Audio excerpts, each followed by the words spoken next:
Imagine a world where the sun never shines, where the pressure is crushing, and where creatures look like they've come straight out of a sci-fi movie.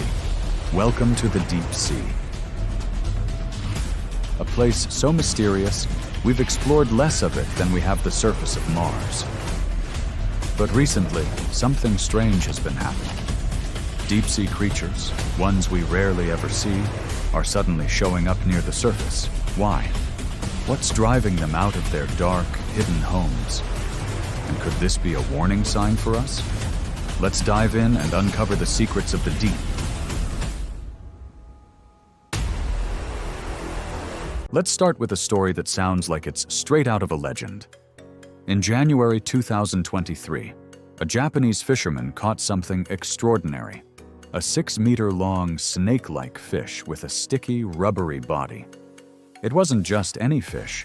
It was a deep-sea oarfish, a creature that usually lives 1,000 meters below the surface. According to Japanese folklore, spotting an oarfish is a sign of impending disaster, especially earthquakes. And guess what? Just before the devastating 2011 earthquake in Japan, about 20 oarfish washed up on the coast. Coincidence? Maybe. But here's the twist. Oarfish sightings are becoming more frequent worldwide. In 2023, a fisherman caught 50 oarfish in one go. In 2024, they were spotted in California.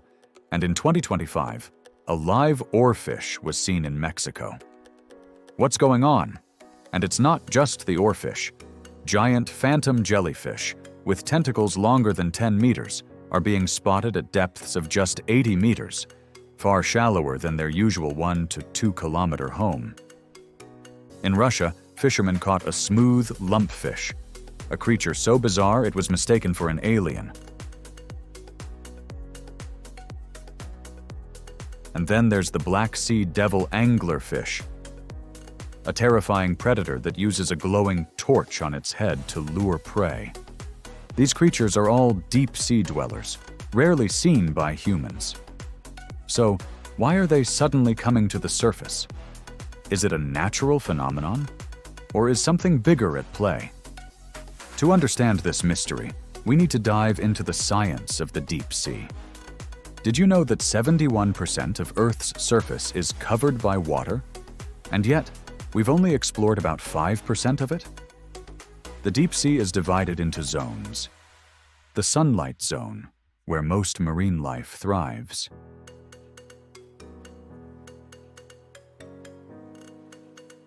The twilight zone, where light fades and creatures get weirder. And the midnight zone, where sunlight never reaches. Beyond that, there's the abyssal zone, and the Hadal Zone, the deepest parts of the ocean, full of creatures that look like they're from another planet. Take the barrel-eye fish, for example. Its head is transparent, and its eyes can rotate to look upwards, like a living submarine. Or the vampire squid, which isn't a bloodsucker at all. It eats poop. And then there's the yeti crab, a blind creature that farms bacteria on its hairy arms to survive. These creatures have evolved over millions of years to thrive in the deep sea's extreme conditions. But now, they're being forced to leave their homes. Why? Here's something fascinating. During World War II, sonar operators discovered something strange. At night, the seafloor seemed to rise hundreds of meters. But it wasn't the seafloor. It was millions of fish, squid, and plankton swimming upward.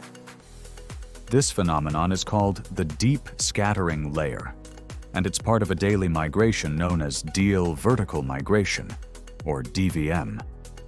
Every night, billions of creatures swim to the surface to feed, and before sunrise, they return to the depths.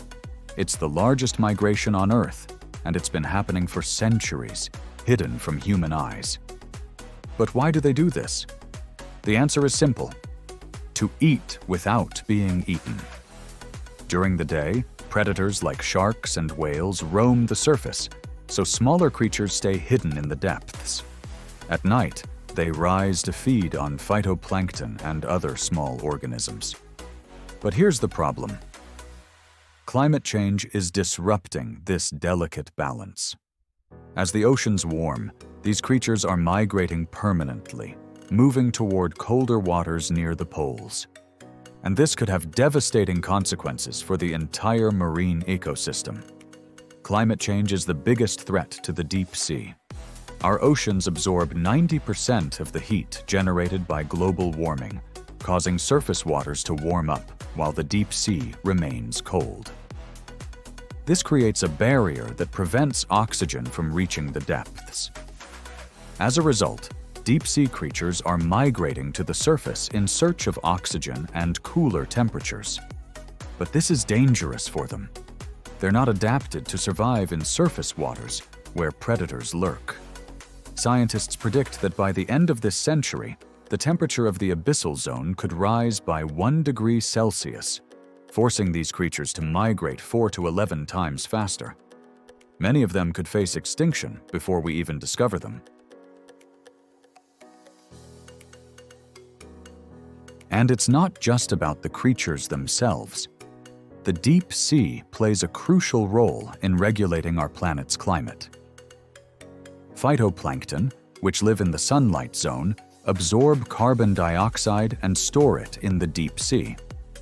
This helps regulate the amount of CO2 in our atmosphere.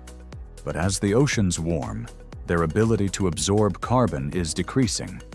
This could accelerate climate change, creating a vicious cycle that threatens both marine life and humanity.